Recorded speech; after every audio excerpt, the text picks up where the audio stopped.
2 tahun aku ngehilang dari peradaban dunia ini. Jadi selama 2 tahun aku tuh ngasyak. Jadi kayak keliling beberapa kota, ikut kegiatan sukarelawan.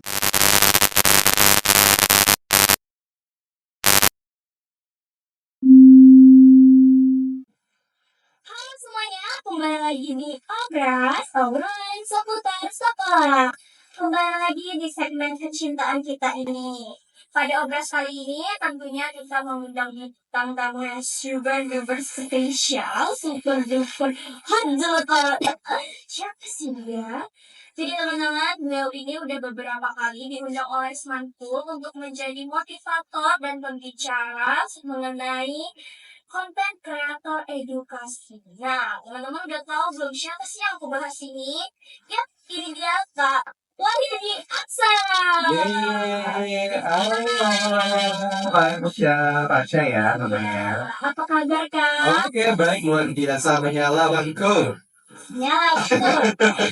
Aku dengar-dengar kakak ini konten kreator edukasi. Boleh nggak sih jelasin Kak? Iya. Konten kreator edukasi itu apa sih? Oke. Nah, sebenarnya kalau di sana konten edukasi ini biasanya dibilang edukator. Ini kayak konten kreator edukasi, biasa disebut sebagai edukator. Dan sebenarnya aku tuh kayak juga baru gabung gitu loh, kayak di dunia berkonten ini.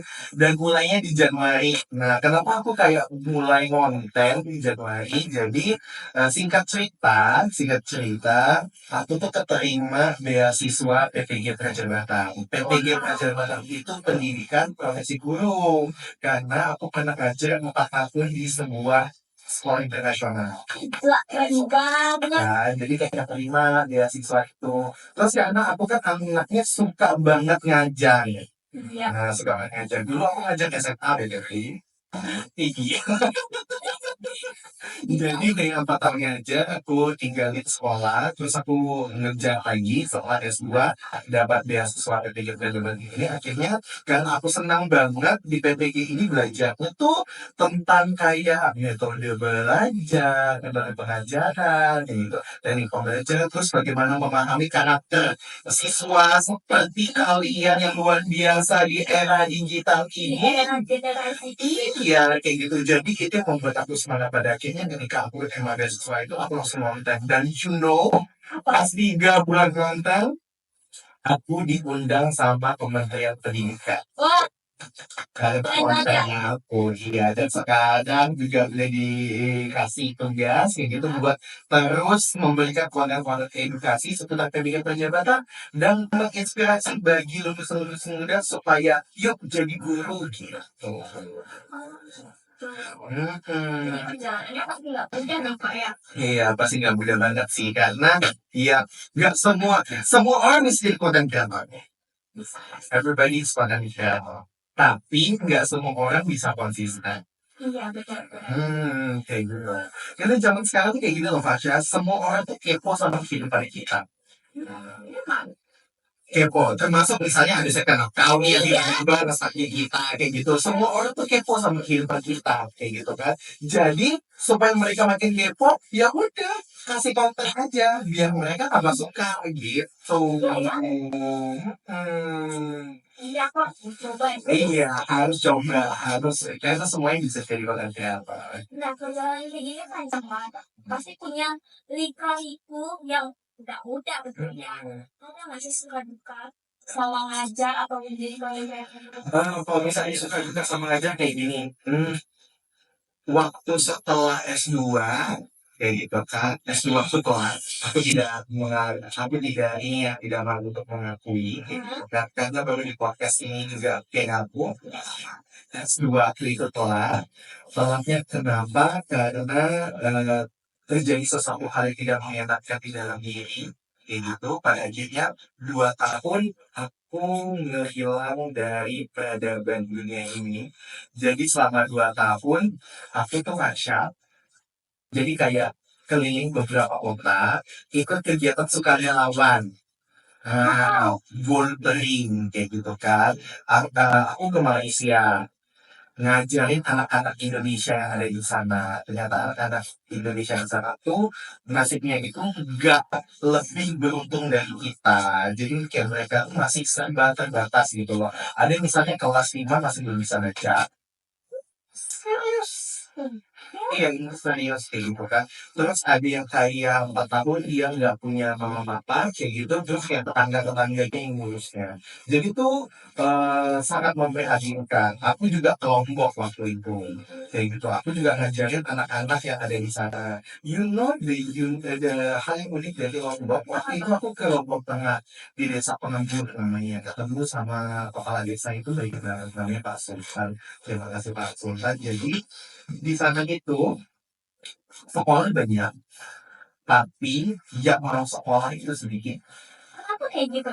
Karena motivasinya sama ada budaya setempat yang namanya adalah kayak itu budaya setempat yang menyebabkan mereka itu bisa nikah muda.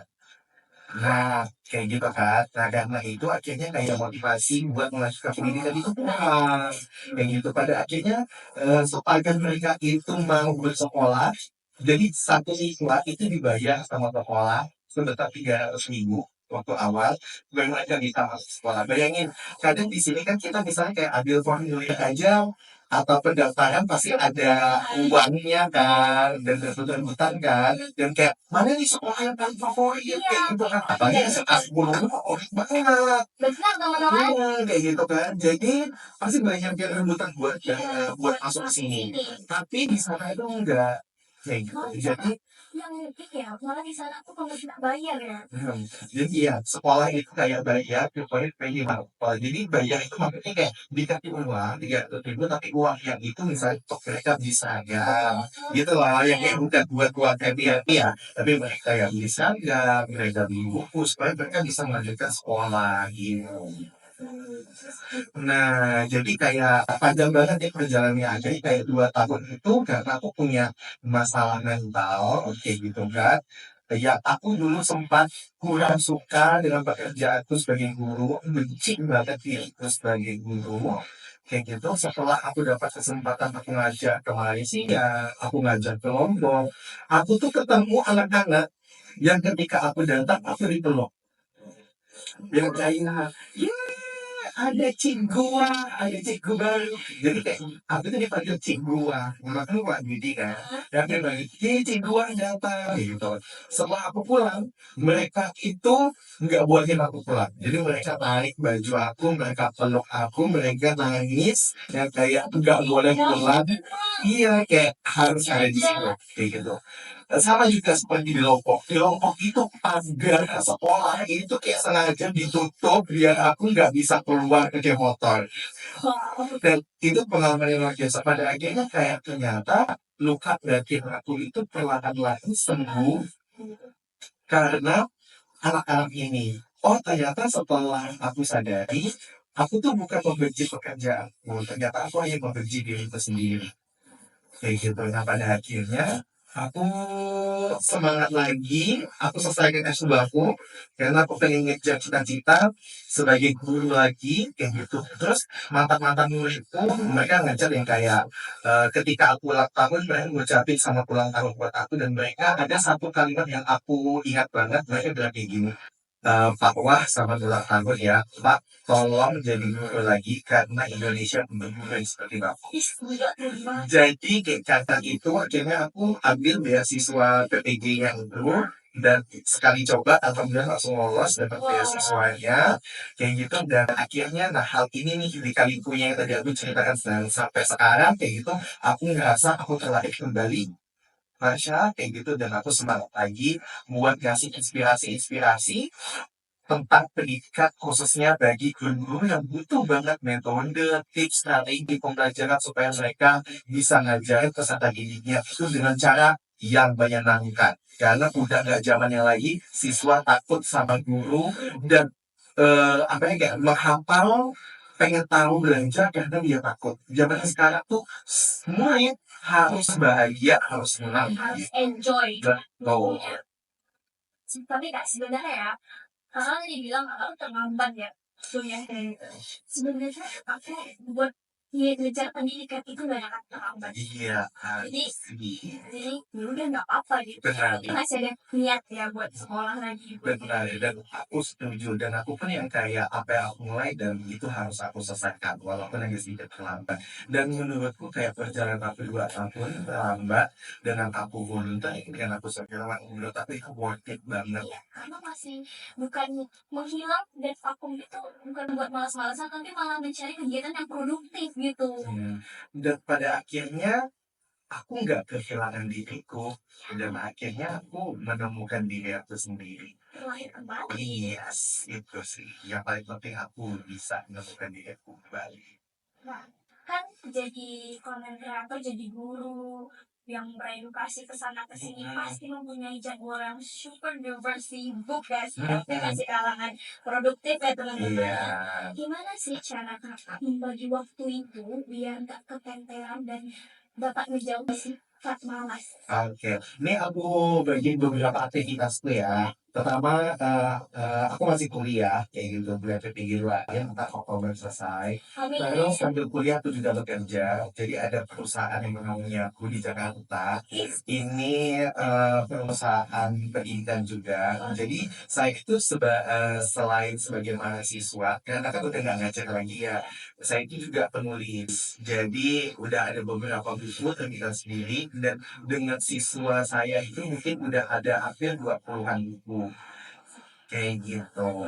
Nah, jadi kayak produktifnya karena anaknya tuh nggak bisa diam, nggak mutan kayak gitu kan. Terus kayak masih sempat kok nongkrong, nongki bukunya udah di sini kan kayak gitu, ngonten juga dan segala macamnya. Terus aku masih bergabung di beberapa komunitas kayak gitu ya. Ada komunitas kesehatan HIV dan AIDS. Aku masih sering mengadvokasi dan masih sering kayak berbagi seputar kesehatan kayak gitu. Kemudian di ranah literasi kayak gitu kan, jadi aku ada gerakan literasi sama teman-teman ngajarin guru-guru sama siswa-siswa menulis, khususnya nulis puisi kayak gitu kan. Terus juga masih ada komunitas kayak beberapa lah, misalnya ada beberapa gerakan yang aku bangun sama temanku, dan aku punya gerakan sendiri juga, dan aku ngasih beasiswa menulis bagi anak-anak muda kayak gitu.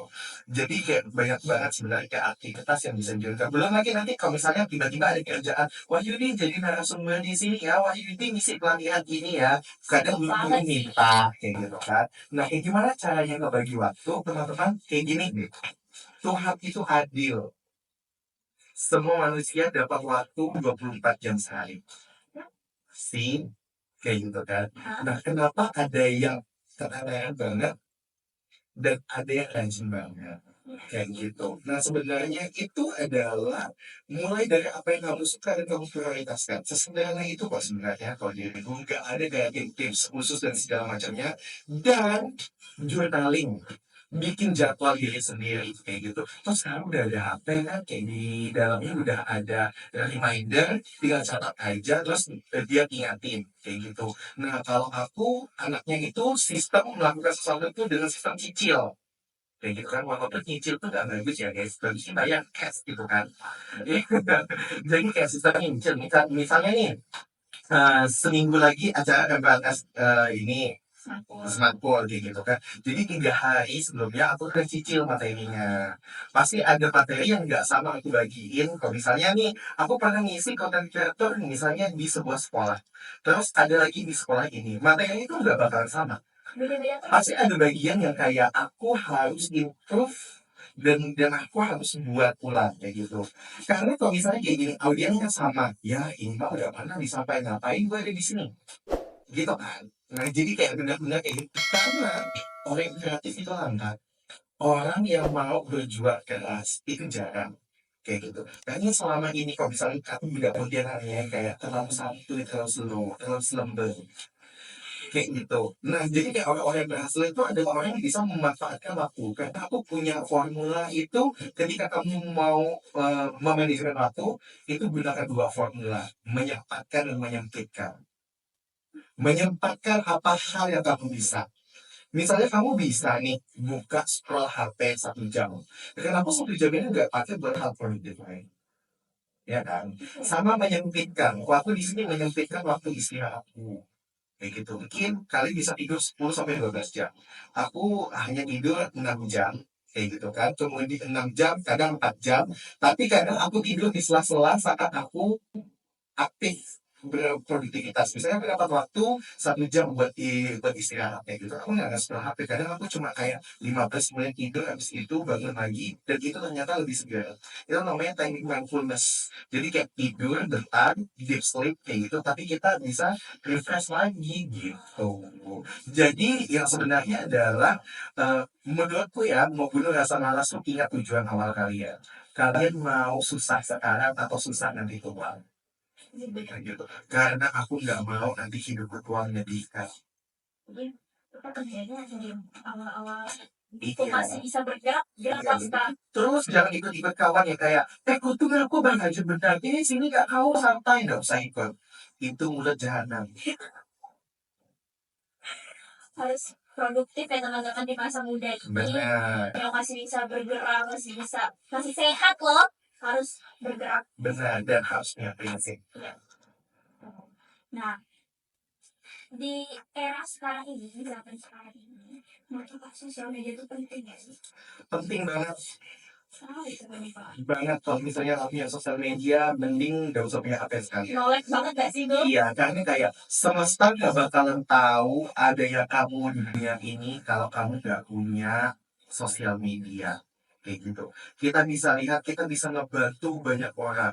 Ada yang kayak beberapa kayak gerakan sosial seperti kita bisa nge yang harusnya dulu masih ingat dulu tuh banyak gerakan yang kayak koin untuk ini terus orang galang dana dengan sosial media sekarang misalnya yang kita lihat Palestina luar biasa banget orang yang pengen tergerak hatinya orang yang mati-matian untuk memperjuangkan Palestina untuk memboikot banyak perusahaan kayak gitu kan. Nah, itu tuh gerakan luar biasa itu dari media sosial pasti kayak kemarin ngeliat tren di story kayak gitu kan kita bisa repost. Ya, karena kekuatan media sosial. Nah, itu tuh bikin orang teredukasi. Bahkan ada kayak brand-brand, kita tahu akhirnya, oh, brand ini ternyata ini boycott. Ternyata, oh, brand ini ternyata boycott. Akhirnya kita yang kayak, oh ya udah, gak usah pakai brand ini lagi, kayak gitu. Contoh lagi ya, misalnya kita ambil lah contoh BTS. Collab sama McD. Sejak saat itu, orang ojol 4 sampai 6 jam nanti hanya pengen dapat tambahan, dapat McD. Kayak gitu. Itu karena kekuatan kolaborasi media sosial. Luar biasa. Kayak gitu, luar biasa media sosial itu. Jadi jangan sampai kalau misalnya teman-teman kayak punya bakat ngomong apa segala macam, tunjukin aja. Tunjukin aja kayak gitu. Upload aja dulu. Yang lain besar. Tapi ingat ya, keep positive way. Tetap hal-hal yang positif kayak gitu. Aku juga awalnya kayak, ih, bisa nggak ya ini apa bisa kayak jadi konten awalnya konten gue jelek banget jelek sekali karena pada akhirnya aku belajar kayak gitu kan oh ternyata ada fitur ini bikin aku makin bagus ya oh ternyata kurangnya aku kayak gini jadi kayak banyak kayak itu pada akhirnya kayak kita makin baik kayak gitu aja sih sebenarnya kayak pokoknya semesta harus tahu adanya kita dan sekarang kayak gini untuk mencari kerja hey teman-teman sadar sosial media kalian itu sedang dipantau kayak gitu karena sekarang lama kerja itu kita cantumin media sosial kita dan orang yang mau ngambil kalian ke perusahaan itu pasti bakal lihat profil kalian coba deh misalnya kamu bilangnya kayak kamu jago milih konten kayak gitu kan tapi di media sosial kamu nggak ada konten satupun nopi highlightnya titik terus gambar langit, gambar senja, gambar kopi, gambar kaki, badan kau setengah, nggak jelas. Terus kayak perusahaan harus percaya oh konten kreator enggak kan? Nggak ada yang bisa dipercaya. So penting banget buat anak muda itu ngebangun personal branding. Kalau kamu misalnya oke, aku itu makeup artist, aku tuh seorang mual kayak gitu kan tunjukin mana kayak gitu kan postingan-postingan kamu tentang kamu nggak make upin orang atau setidaknya kamu make upin diri kamu sendiri kayak gitu jadi kok misalnya kok kamu nggak ngepost itu ya orang juga nggak akan percaya makanya post deh sekarang Post guys, jangan takut. Nah, gitu. nah kan tadi kan tentang personal branding. Ini zaman sekarang ya banyak banget anak-anak muda generasi kita yang mempunyai sosial media tapi mereka takut buat ngepost diri mereka di sosial media sendiri. Mereka nggak percaya diri gitu. Menurut kakak, gimana sih caranya biar kita tuh berani dan bisa mengekspresikan diri kita di sosial media kita sendiri tuh? Oke, fokus dengan siapa yang menyukai kamu, bukan siapa yang menjelekkan kamu. Kayak gitu. Kadang nih, kita punya 100 orang yang like, 100 orang yang komen. Ada satu komen jelek, kita tuh fokus pada satu komen jelek itu. Iya kan? Padahal kalau misalnya dihitung dari jumlah masih banyak loh yang suka sama kamu. Jadi fokus dengan orang, dengan hal yang kamu suka. Jangan fokus sama yang tidak menyukai kamu. Kayak gitu kan. Ini ketika udah jadi content creator berarti siap dihujat. Mau seberapapun baiknya kamu. Logikanya kayak gini. Saya kan agama Islam. Nabi Muhammad udah sebaik itu masih ada aja loh yang ngejelekin, masih banyak loh yang nggak suka, apalagi kita manusia biasa, Bri, ya kan?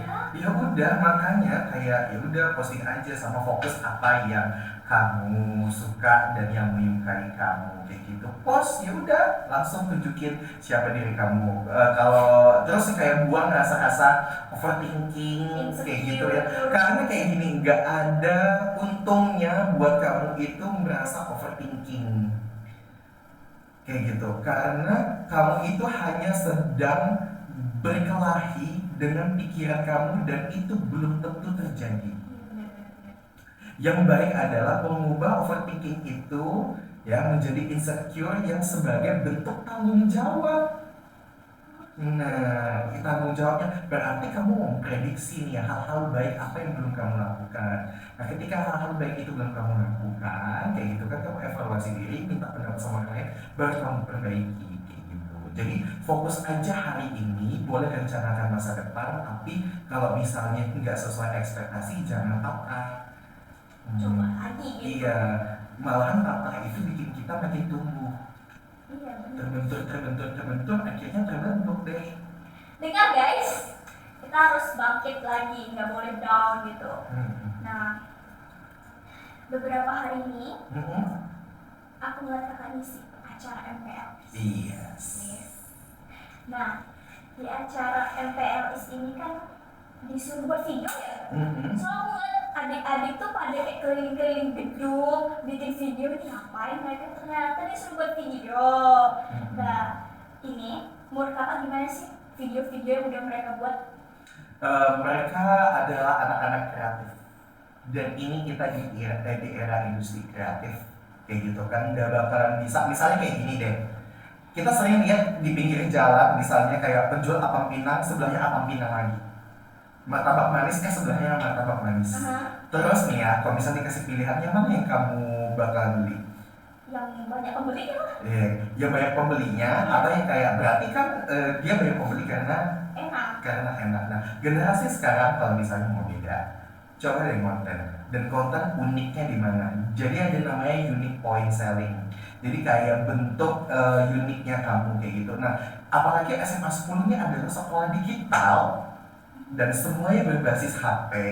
Ngapain gak manfaatin HP-nya hanya untuk misalnya kayak main sosial media tapi nggak ada posting, nggak ada karya, atau hanya balas-balas chat doang kayak gitu. Jadi manfaatkan, karena dengan konten, satu, mereka belajar namanya hal kreatif, mereka belajar konsep itu sesuatu hal yang berkaitan sama critical thinking. Gak semua orang bisa critical thinking di dunia ini kan?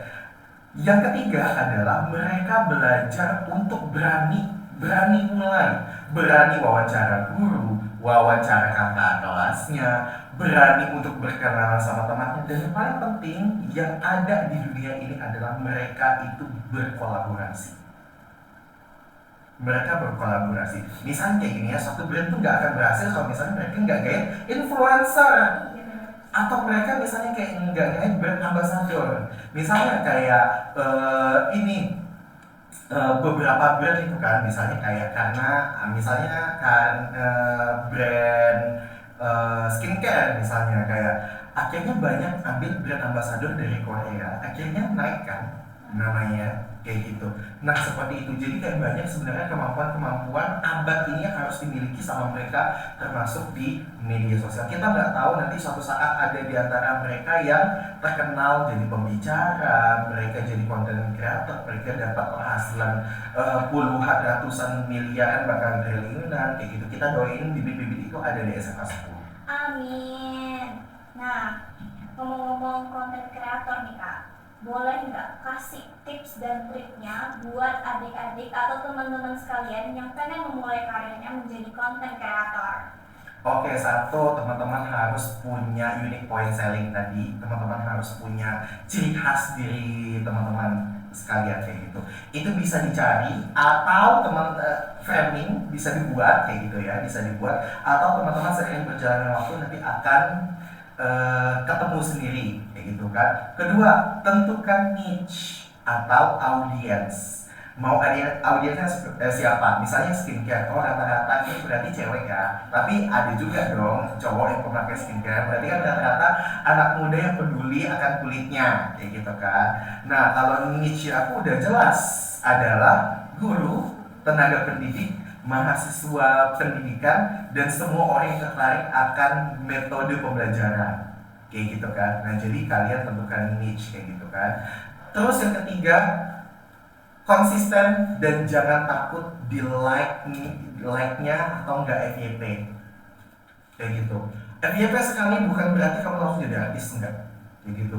Kamu itu sedang diuji, besok kamu konten bakal FYP lagi enggak. Dan ketika enggak FYP jangan sedih ya, karena emang bukan saatnya aja dan momentumnya, atau mungkin konten kamu gak benar kayak gitu kan. Ya udah konsisten aja, karena yang paling sulit itu adalah memulai. Dan level 2-nya adalah memanajemen.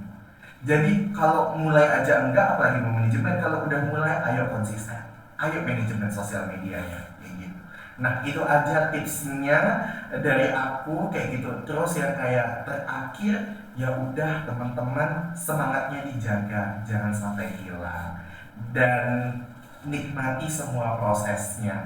Percaya diri juga nggak sih? Benar, dan harus percaya diri juga.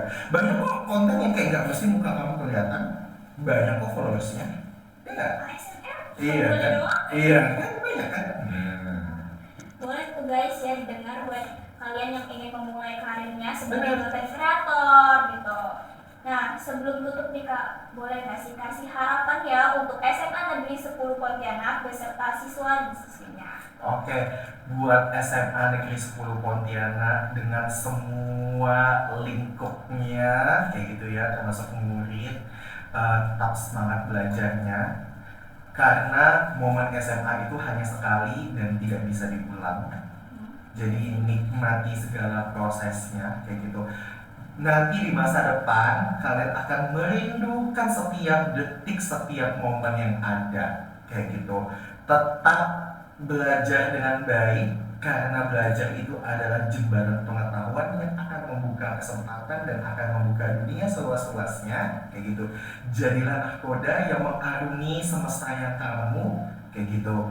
Jangan cari kebahagiaan, karena kebahagiaan itu bukan dicari, tetapi kamu yang harus ciptakan sendiri. Semangat dan selamat untuk menggapai semesta. Wow, makasih banyak Kak Wahyudi. Oke teman-teman sekalian, itu saja obrolan-obrolan santai kita pada segmen kali ini. Semoga dengan kita mengundang Kak Wahyudi ini dapat memotivasi dan menginspirasi teman-teman sekalian. Aku mau ucapin makasih banyak juga buat kakak karena udah mau meluangkan waktunya buat datang ke obras kita gitu. Jangan lupa juga buat ikutin sosial media kita yang lainnya biar kalian bisa pantau terus kegiatan-kegiatan kita lainnya. Baik, saya Farsha Suci Mulyana, pamit undur diri. Bye-bye!